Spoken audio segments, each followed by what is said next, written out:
엄마, 지금 장난해? 어머니랑 아버지가 이혼한 후에 결혼한 거잖아. 법적으로 아무 문제 없어. 유산도 다 내가 가져올 거야, 두고 봐. 70년 가까이 남편 김영철의 그림자로 살아온 이은숙 할머니는 아들의 외침에 할 말을 잃었습니다. 불과 몇 시간 전 변호사 사무실에서 모든 재산을 사회에 환원한다는 남편의 유언장을 확인하고 난 뒤였죠. 아들 준호는 아버지의 마지막 뜻을 존중하기는커녕 유산을 독차지하려 혈안이 되어 어머니를 압박하고 있었습니다. 하지만 이은숙 할머니의 눈빛은 흔들리지 않았습니다. 평생을 남편과 아들을 위해 희생했던 그녀는 이제 더 이상 물러서지 않기로 결심했거든요. 그녀는 아들에게 예상치 못한 한마디를 던졌습니다. 준호야, 나는 이미 모든 것을 법적으로 준비했어. 내가 아버지의 유언을 무시하고 재산을 차지하려고 하는 한 나는 너를 용서할 수 없어. 너는 더 이상 나의 아들이 아니야. 과연 70세 이은숙 할머니는 어떤 방법으로 철면피 아들에게 인생 최대의 충격을 안겨줄까요? 그녀가 준비한 통쾌한 반격은 가족의 진정한 의미를 다시 생각하게 만들 것입니다. 저는 김영철이라는 이름의 그림자 속에서 60년 가까이 살아왔습니다. 남편은 항상 제 인생의 전부였죠. 그는 늘 바빴습니다. 새벽같이 나가 밤늦게 들어왔고 주말에도 늘 사업 때문에 집에 없었죠. 하지만 저는 그의 성공이 곧 저의 성공이라고 믿으며 모든 것을 감내했어요. 그는 저에게 당신은 나의 가장 든든한 지원군이라고 말해주곤 했습니다. 그 말이 저는 참 좋았어요. 저의 존재 가치가 오직 그의 성공에 달려 있다고 생각했으니까요. 제가 하는 일은 그저 그가 편안히 쉴 수 있는 공간을 만드는 것, 그리고 아들 준호를 훌륭하게 키워내는 것이었습니다. 남편은 사업을 크게 성공시켰고 저희는 남부럽지 않게 살았죠. 저희 집은 마치 왕궁 같았어요. 화려하고 웅장했지만 아내는 항상 고독함이 감돌았죠. 남편은 틈틈이 제게 비싼 보석이나 명품 가방을 선물해 줬습니다. 하지만 그건 사랑의 표현이라기보다는 미안함의 대가처럼 느껴졌어요. 저는 그저 그 선물을 받고 고맙다 말하는 아내의 역할에 충실했습니다. 그러다 남편이 70대 초반이 되던 해 건강에 이상이 생겨 병원에 입원하게 되었어요. 처음엔 단순한 감기인 줄 알았죠. 그런데 그게 아니었습니다. 심장이 안 좋다는 진단이 나왔고 수술도 어렵다는 말을 듣게 됐습니다. 저는 하늘이 무너지는 것 같았어요. 평생의 전부였던 그가 제 곁을 떠날지도 모른다는 생각에 잠을 이룰 수 없었죠. 남편은 병실에 누워서도 끊임없이 사업 이야기를 했어요. 준호에게 회사를 잘 맡겨야 한다. 누구를 조심해야 한다. 이런 이야기들을요. 저는 그저 그의 손을 잡고 걱정하지 마세요. 당신만 건강하면 돼요라고 말할 뿐이었죠. 그때까지도 저는 그의 사업이 제게 어떤 영향을 미치게 될지 전혀 알지 못했어요. 그저 그가 쾌유하기만을 바랄 뿐이었죠. 그런데 남편의 병실에 이상한 기류가 감돌기 시작했습니다. 제가 자리를 비운 사이 낯선 여인이 남편을 간병하고 있었죠. 처음엔 그냥 간병인인가 보다 생각했습니다. 그런데 그 여자는 다른 간병인들과는 달랐어요. 제 남편의 손을 잡고 눈물을 흘리며 아버지, 제발 힘내세요라고 말하는 걸 들었거든요. 저는 그 자리에서 꼼짝도 할 수 없었어요. 심장이 쿵 하고 떨어지는 기분이었습니다. 하지만 저는 아무것도 모른 척 해야만 했죠. 겉으로는 아무렇지도 않은 듯 행동하면서 제 안에서는 거대한 폭풍이 몰아치고 있었습니다. 그 여인의 이름은 김민지였습니다. 그녀는 남편의 병실에 상주하며 남편의 모든 것을 보살폈습니다. 밥을 먹이고 몸을 닦아주고 책을 읽어주는 모든 행동에서 진심이 느껴졌죠. 저는 그 모습을 보며 질투보다 더 깊은 배신감을 느꼈습니다. 그리고 저 여인의 존재가 저의 인생을 송두리째 흔들어 놓을 것이라는 불길한 예감이 들었어요. 제가 평생을 바친 남편이 저에게 숨겨온 비밀의 조각들이 하나둘씩 맞춰지기 시작했습니다. 그 여인의 존재는 단순한 간병인이 아니었습니다. 저는 직감적으로 알 수 있었죠. 제가 모르는 남편의 인생이 분명히 존재한다는 것을요. 그 사실은 저에게 너무나 큰 충격이었습니다. 하지만 저는 준호에게 이 사실을 알릴 수 없었어요. 준호는 이미 아버지의 사업을 물려받을 생각에 들떠 있었으니까요. 그에게 아버지의 외도는 상상조차 할 수 없는 일이었을 겁니다. 저는 오직 제 남편 김영철이라는 존재만을 바라보고 살아왔는데 그 존재가 저에게 거대한 배신감을 안겨줬습니다. 제가 평생을 바친 삶의 기반이 송두리째 흔들리는 기분이었죠. 저는 제 남은 인생을 어떻게 살아야 할지 막막했습니다. 제가 알고 있던 세상은 더 이상 존재하지 않았으니까요. 그날 밤 저는 잠을 이룰 수 없었습니다. 남편의 옆에 누워 있었지만 저는 그가 너무나 낯설게 느껴졌죠. 그가 저에게 했던 모든 사랑의 말들이 거짓처럼 느껴졌습니다. 저는 제 자신에게 물었습니다. 나는 과연 누구였나? 60년이라는 긴 세월 동안 저는 그저 남편의 아내, 아들의 엄마라는 역할에 갇혀 살아왔습니다. 저는 제 자신을 잃어버렸던 거죠. 하지만 저는 아직 제게 남아있는 작은 희망을 놓치고 싶지 않았어요. 저는 제 남은 인생을 제 스스로 개척해 나가야 한다는 결심을 하게 되었습니다. 남편의 건강이 점점 악화되면서 아들 준호는 아버지의 재산을 지키기 위해 본격적으로 움직이기 시작했습니다. 준호는 매일 병원으로 찾아와 아버지의 상태를 확인하면서도 그의 관심은 오직 아버지의 사업과 재산에만 쏠려 있었죠. 저는 그런 준호의 모습을 보며 마음이 아팠습니다.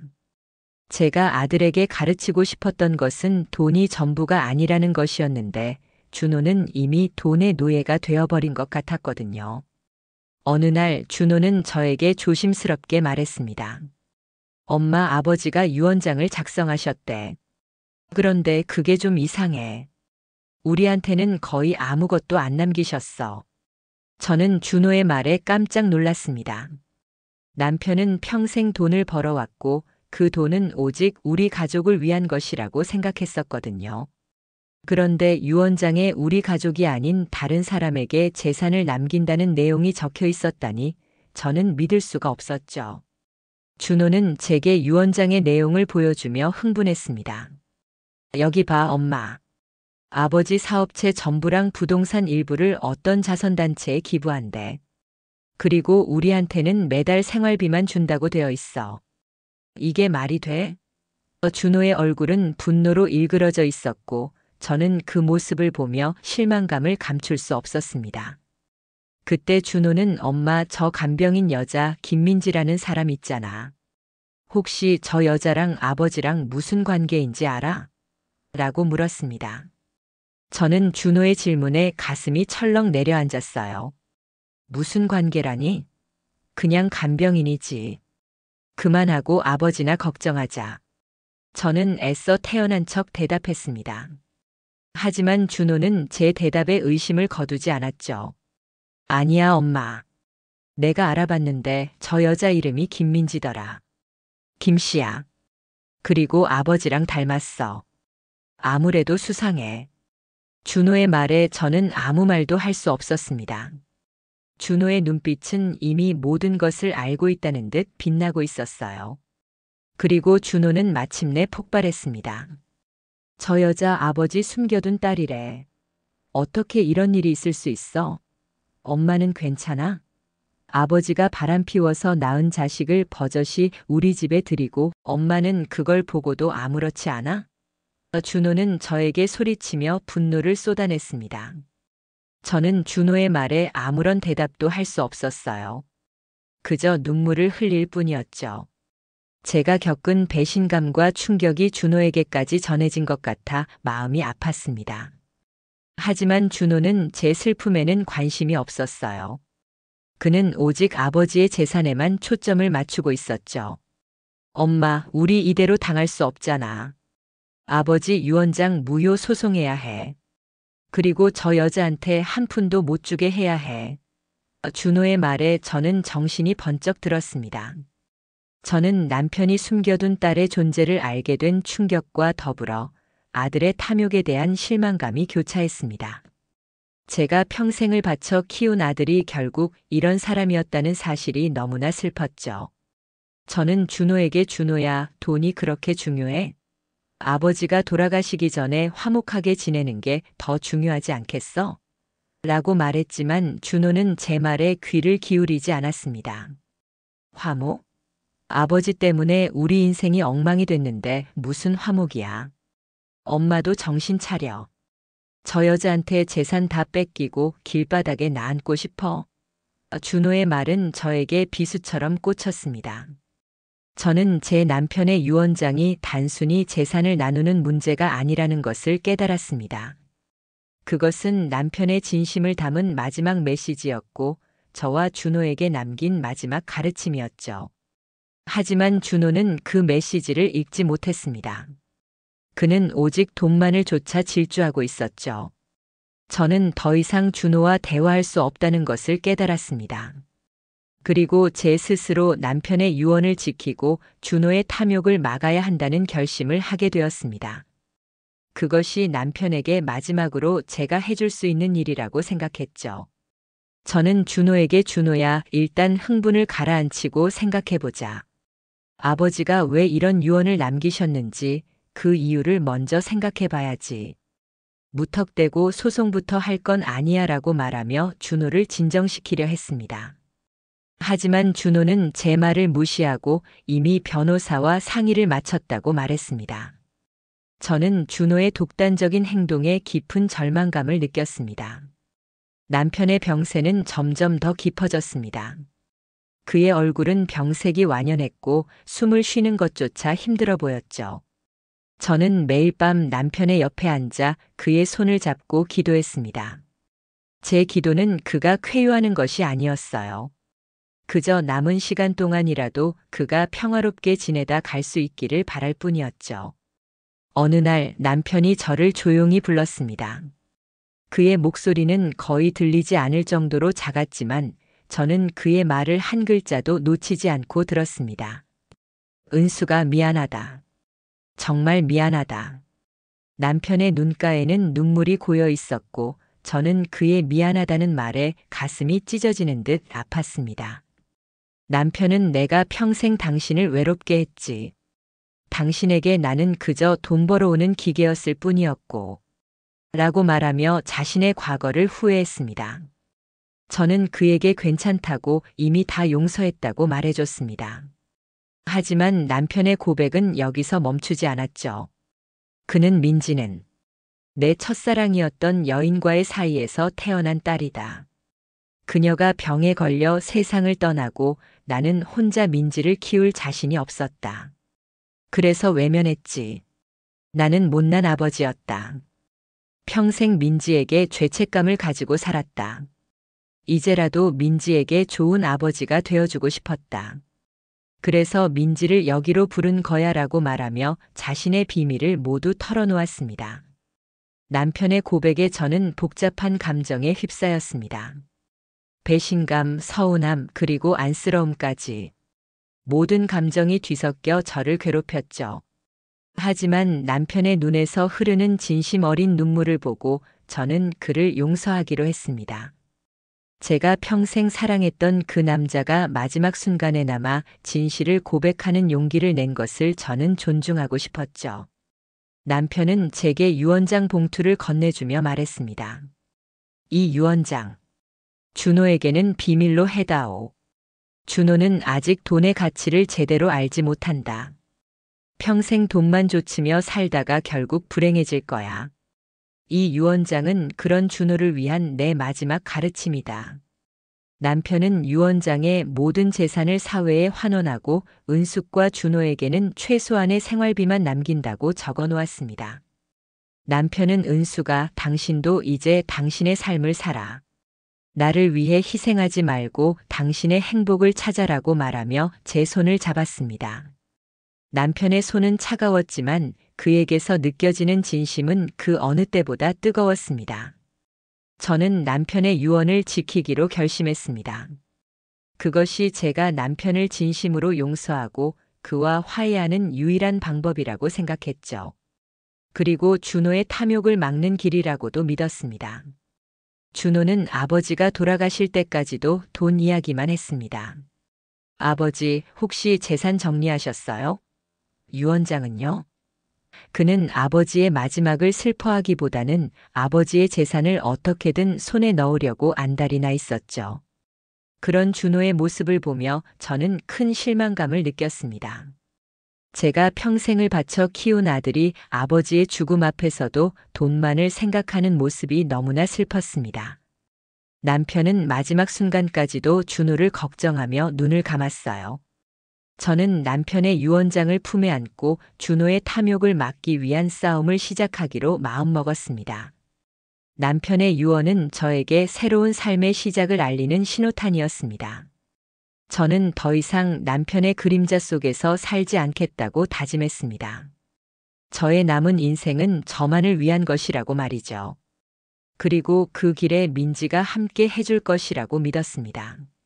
저는 민지에게 다가가 그녀의 손을 잡았습니다. 민지의 손은 따뜻했고 저는 그녀에게서 묘한 동질감을 느꼈습니다. 같은 아버지를 둔 두 여인. 이제는 가족이라는 이름으로 함께 나아갈 수 있을 것이라는 확신이 들었죠. 저는 남편의 마지막 뜻을 지키기 위해 그리고 준호의 탐욕을 막기 위해 모든 것을 걸고 싸울 준비를 했습니다. 남편이 세상을 떠난 후 예상했던 대로 준호는 본격적으로 유언장 무효 소송을 준비하기 시작했습니다. 매일 변호사와 통화하며 저를 압박했고 엄마 괜히 고집 부리지 말고 아버지 유언장 원본 내놔. 그래야 우리 둘 다 편해라고 협박까지 서슴지 않았죠. 저는 그런 준호의 모습에 더 큰 실망감을 느꼈습니다. 하지만 저는 남편의 마지막 유언을 지키기로 마음먹었기 때문에 준호의 협박에도 흔들리지 않았습니다. 오히려 그에게 준호야, 내가 그렇게 돈에 목을 매는 건 아버지의 뜻이 아니야. 아버지는 내가 올바르게 살아가기를 바라셨어라고 말하며 그를 설득하려 했죠. 하지만 준호는 제 말에 코웃음을 쳤습니다. 올바르게 살아라. 그게 다 돈 없는 사람들한테나 통하는 말이야. 돈이 있어야 올바르게 사는 거지. 엄마, 제발 현실을 봐. 아버지가 평생 모은 돈을 다 엉뚱한데 기부하게 놔둘 거야? 준호는 이미 눈이 멀어 있었어요. 저는 더 이상 준호와 대화하는 것이 의미 없다고 판단했습니다. 저는 남편이 돌아가시기 전 저에게 건네준 유언장을 꺼내 들고 조용히 민지를 찾아갔습니다. 민지는 병원을 떠나 작은 오피스텔에서 혼자 살고 있었어요. 그녀의 오피스텔은 소박했지만 깔끔하게 정리되어 있었죠. 저는 민지에게 남편이 남긴 유언장과 그의 마지막 고백을 모두 이야기해 주었습니다. 민지는 남편의 이야기를 들으며 눈물을 흘렸습니다. 아버지는 저에게 늘 미안하다고 하셨어요. 그리고 마지막 순간까지도 저를 걱정하셨죠. 저는 그 마음만으로도 충분했어요. 재산 같은 건 바라지 않았어요 라고 말했습니다. 그녀의 진심 어린 말에 저는 감동했습니다. 그리고 저는 민지에게 충격적인 제안을 했습니다. 민지 씨, 나와 함께 준호에게 복수하고 당신의 아버지의 뜻을 지켜줄 수 있겠어요? 민지는 제 말에 의아해했습니다. 어떻게 하면 될까요? 저는 나와 법적으로 혼인 관계를 맺어 상속을 무효화하는 겁니다. 당신이 법적으로 내 남편의 딸인 동시에 내 배우자가 되는 거죠라고 말했습니다. 민지는 제 말에 당황하며 네. 그게 무슨 말씀이세요? 저는 이라고 말을 잇지 못했습니다. 저는 알아요. 황당한 제안이라는 거. 하지만 준호의 탐욕을 막으려면 이 방법밖에는 없어요. 당신이 내 배우자가 된다면 준호는 당신의 아버지가 남긴 유산에 대해 더 이상 아무런 권리도 주장할 수 없게 되죠라고 설명했습니다. 민지는 한동안 말이 없었습니다. 그녀는 깊은 고민에 빠진 듯 보였어요. 저는 그녀에게 제안을 강요하지 않았습니다. 그저 그녀의 결정을 기다렸죠. 한참의 침묵 끝에 민지가 입을 열었습니다. 어머니, 제가 그 제안을 받아들이면 어머니께서는 저를 정말 가족으로 받아들여 주실 수 있으신 건가요? 저는 민지의 질문에 진심으로 대답했습니다. 네, 민지 씨. 당신은 나의 남편이 낳은 딸이자 이제 내 가족입니다. 당신의 아버지가 남긴 유언을 함께 지켜주는 것이 저에게는 가장 큰 의미가 있는 일이에요. 그리고 나는 당신과 함께 새로운 인생을 시작하고 싶어요. 제 말에 민지의 눈은 흔들렸고 그녀는 조심스럽게 제 손을 잡았습니다. 좋아요, 어머니. 제가 돕겠습니다. 아버지의 마지막 뜻을 지키기 위해 그리고 어머니와 함께 새로운 삶을 시작하기 위해 제가 어머니의 가족이 되어드릴게요라고 말했습니다. 민지의 손은 따뜻했고 저는 그녀에게서 묘한 안정감을 느꼈습니다. 이제 우리는 단순히 남편의 아내와 딸이 아니라 서로에게 의지하고 함께 나아갈 동반자가 된 것입니다. 그날 저는 민지와 함께 변호사 사무실을 찾아가 혼인신고 절차를 밟았습니다. 모든 것이 신속하게 진행되었고 저는 더 이상 준호의 협박에 시달리지 않아도 된다는 사실에 안도했습니다. 그리고 동시에 저는 제 인생에서 가장 파격적인 결정을 내렸다는 사실에 가슴이 두근거렸습니다. 하지만 저는 후회하지 않았습니다. 이것이 저의 남은 인생을 위한 최선의 선택이라고 믿었으니까요. 민지와 제가 법적으로 부부가 되었다는 소식은 준호에게 청천벽력과도 같았습니다. 그는 이 사실을 믿지 못하고 저에게 전화를 걸어 격렬하게 분노를 쏟아냈습니다. 엄마, 이게 무슨 소리야? 엄마가 그 여자랑 결혼을 해? 도대체 무슨 생각이야? 정신이 나간 거야? 준호의 목소리는 분노로 가득 차 있었고 저는 그의 비난에 침묵으로 일관했습니다. 준호는 제가 아무 말도 하지 않자 더 흥분하며 엄마, 지금 장난해? 어머니랑 아버지가 이혼한 후에 결혼한 거잖아. 법적으로 아무 문제 없어. 유산도 다 내가 가져올 거야. 두고 봐라고 소리쳤습니다. 저는 준호의 말을 듣고 조용히 대답했습니다. 준호야, 나는 이미 모든 것을 법적으로 준비했어. 내가 아버지의 유언을 무시하고 재산을 차지하려고 하는 한 나는 너를 용서할 수 없어. 너는 더 이상 나의 아들이 아니야. 제 단호한 말에 준호는 할 말을 잃은 듯 잠시 침묵했습니다. 그리고는 그래, 좋아. 어디 한번 해보자고. 나도 더 이상 엄마라고 부르지 않을게라고 말하고 전화를 끊었습니다.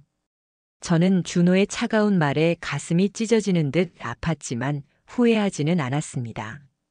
저는 남편의 유언을 지키는 것이 준호에게도 올바른 길을 보여주는 것이라고 믿었으니까요. 준호는 곧바로 변호사를 선임하여 저와 민지를 상대로 유언장 무효 소송을 제기했습니다. 그는 저와 민지가 공모하여 아버지의 유언장을 조작하고 재산을 가로채려 한다고 주장했죠. 법정에서 준호의 변호사는 저와 민지를 향해 날카로운 질문을 퍼부었습니다. 이은숙 씨, 당신은 남편의 유언을 무시하고 재산을 차지하기 위해 그의 숨겨진 딸과 결혼한 것 아닙니까? 이런 비도덕적인 행위를 어떻게 설명할 수 있습니까? 저는 변호사의 질문에 당당하게 대답했습니다. 저는 남편의 마지막 유언을 지키기 위해 이 자리에 섰습니다. 남편은 평생 돈만 쫓아왔던 저와 아들이 돈의 노예가 되는 것을 막고 싶어 하셨습니다. 그리고 민지 씨는 저에게 새로운 가족이 되어 주었습니다. 저는 제 남편의 뜻을 따르는 것뿐입니다. 제 말에 준호는 흥분하며 자리에서 일어나 소리쳤습니다. 엄마, 대체 무슨 소리를 하는 거야? 정신 차려. 저 여자가 엄마를 속이고 있는 거라고. 하지만 저는 준호의 말에 눈 하나 깜짝하지 않았습니다. 저는 이미 이 모든 상황을 예측하고 있었고 모든 준비를 마쳤습니다. 저는 변호사를 통해 준호가 과거 아버지의 사업 자금을 빼돌린 정황과 사문서 위조를 시도한 증거를 제시했습니다. 그리고 민지는 아버지와의 마지막 대화를 녹음한 파일과 아버지의 진심이 담긴 일기장을 증거로 제출했죠. 민지가 제출한 녹음 파일에는 남편의 마지막 목소리가 담겨 있었습니다. 민지야, 내 재산은 다 사회에 환원해다오. 그리고 준호가 욕심을 부리면 이 유언장과 내 마지막 진심을 꼭 전해다오. 남편의 목소리를 듣고 법정은 잠시 침묵에 휩싸였습니다. 준호의 얼굴은 하얗게 질렸고 그는 더 이상 아무 말도 하지 못했습니다. 준호의 변호사는 당황하며 녹음 파일은 조작된 것일 수 있습니다라고 주장했지만 저는 그 주장을 반박할 증거를 이미 준비했습니다. 저는 남편이 세상을 떠나기 전 작성한 일기장과 유언장을 제출했습니다. 남편의 일기장에는 그의 진심이 고스란히 담겨 있었고 유언장에는 그의 지문이 선명하게 남아 있었죠. 저는 남편의 마지막 진심이 담긴 증거들을 제시하며 준호의 탐욕을 낱낱이 파헤쳤습니다. 준호는 더 이상 저의 주장을 반박할 수 없었고 그는 결국 법정에서 자신의 죄를 인정했습니다. 저는 준호가 자신의 잘못을 깨닫고 새로운 삶을 살기를 바랄 뿐이었죠. 법정에서 준호의 죄가 낱낱이 밝혀지고 그는 결국 모든 재산에 대한 권리를 포기하게 되었습니다. 판사님은 준호에게 횡령과 사문서 위조 혐의를 물었고 준호는 고개를 떨군 채 아무 말도 하지 못했습니다. 법정을 나서는 준호의 뒷모습을 보며 저는 눈물을 흘렸습니다. 제가 평생을 바쳐 키운 아들이 결국 이런 모습으로 서게 될 줄은 상상도 못했거든요. 하지만 저는 후회하지 않았습니다. 이것이 준호를 위한 최선의 길이라고 생각했으니까요. 법정 싸움이 끝난 후 저는 민지에게 다가가 이제 모든 것이 끝났네요. 당신의 아버지의 뜻대로 재산을 사회에 환원하고 우리는 각자의 삶을 살면 될 것 같습니다라고 말했습니다. 저는 민지에게 모든 것을 되돌려주고 싶었어요. 제가 그녀의 인생을 송두리째 흔들어 놓은 것 같아 미안했죠. 하지만 민지는 제 말에 고개를 저었습니다. 어머니, 저는 괜찮아요. 저는 아버지의 유산을 바라고 어머니께 다가간 것이 아니에요. 저는 아버지의 마지막 진심을 지켜드리고 싶었고 그리고 어머니와 함께하고 싶었어요. 민지의 진심 어린 말에 저는 놀랐습니다. 저는 민지가 저를 원망할 줄 알았는데 그녀는 오히려 저를 가족으로 받아들이고 있었죠. 민지는 제 손을 잡으며 어머니, 저에게는 어머니가 유일한 가족이에요. 저는 어머니와 함께하고 싶어요. 아버지의 유산은 어머니의 뜻대로 사회에 환원하고 저는 어머니의 가족으로 남고 싶어요라고 말했습니다. 그녀의 손은 따뜻했고 저는 그녀에게서 진정한 가족의 의미를 느꼈습니다. 저는 눈물을 흘리며 민지의 손을 잡았습니다. 제가 평생을 바쳐 지켜온 가족은 남편의 죽음과 아들의 탐욕으로 무너졌지만 저는 새로운 가족을 얻게 된 것이었죠. 민지와 저는 더 이상 법적인 관계에 얽매이지 않고 진정한 가족으로 서로에게 의지하며 살아가기로 약속했습니다. 저는 민지에게 민지 씨, 이제 우리 같이 행복하게 살아요. 내가 당신의 진짜 엄마가 되어줄게요 라고 말했고 민지는 제 말에 눈물을 흘리며 고개를 끄덕였습니다. 우리는 서로를 안아주며 새로운 시작을 다짐했습니다. 저는 남편이 남긴 재산을 사회에 환원하고 민지와 함께 새로운 삶을 시작했습니다. 저는 남편이 남긴 재산을 토대로 재단을 설립했습니다. 재단의 이름은 김영철 재단으로 남편의 이름을 따서 지었죠. 재단은 어려운 환경에 처한 아이들과 노인들을 돕는 것을 목표로 했습니다. 민지는 간병인 일을 그만두고 재단에 합류하여 저의 든든한 조력자가 되어 주었죠. 우리는 함께 봉사활동을 하고 도움이 필요한 사람들을 찾아다녔습니다. 저는 난생 처음으로 제 삶의 의미를 찾은 것 같았습니다. 남편의 성공을 위해 살아왔던 과거와는 달리 저는 이제 저와 민지 그리고 우리가 돕는 사람들을 위해 살아가고 있었죠. 어느 날 민지가 저에게 물었습니다. 어머니, 이제 행복하세요? 저는 그녀의 질문에 잠시 생각했습니다. 그리고 진심으로 대답했습니다. 응, 민지야. 나는 지금 정말 행복해. 내가 내 곁에 있어서 더 행복해. 민지는 제 말에 환하게 웃었고 저도 함께 웃었습니다. 저희의 웃음은 진심이었고 저희의 삶은 이제 시작이었습니다. 민지와 저는 재단을 운영하며 바쁜 나날을 보냈습니다. 저는 아침 일찍 일어나 재단 사무실로 향했고 민지는 저보다 먼저 도착해 모든 서류를 정리해 놓고 저를 기다리고 있었죠. 우리는 함께 보육원을 방문해 아이들에게 책을 읽어주고 양로원을 찾아가 어르신들의 말벗이 되어드렸습니다. 저는 난생 처음 해보는 봉사활동이 너무나 즐거웠습니다. 돈으로만 채울 수 없었던 제 마음속 공허함이 봉사를 통해 채워지는 것을 느꼈죠. 민지는 저의 가장 든든한 조력자이자 가장 친한 친구였습니다. 우리는 서로에게 의지하며 함께 성장해 나갔습니다. 저는 민지에게 민지야, 내가 내 곁에 없었다면 나는 아마 길을 잃었을 거야. 정말 고마워라고 말했고 민지는 어머니, 저에게도 어머니가 가장 소중한 분이세요. 아버지의 빈자리를 어머니가 채워주셔서 정말 감사해요라고 말해주었습니다. 우리는 서로에게 진심을 전하며 더욱 깊은 가족이 되어갔죠. 어느 날 준호가 저에게 전화를 걸어왔습니다. 저는 잠시 망설였지만 그의 전화를 받았습니다. 엄마, 저예요. 준호. 그의 목소리는 예전과는 달리 힘이 없었고 저는 그의 목소리에서 깊은 후회를 느낄 수 있었습니다. 준호야, 잘 지내고 있니? 저는 조심스럽게 물었습니다. 아니요. 엄마, 저 정말 잘못했어요. 제가 너무 어리석었어요. 아버지의 재산에 눈이 멀어 엄마와 아버지의 진심을 보지 못했어요. 정말 죄송해요. 준호의 목소리는 울먹이고 있었고 저는 그의 진심 어린 사과에 눈물이 났습니다. 준호야, 이제라도 내가 깨달아서 다행이야. 괜찮아. 이제라도 내 인생을 올바르게 살아가면 되라고 말해주었습니다.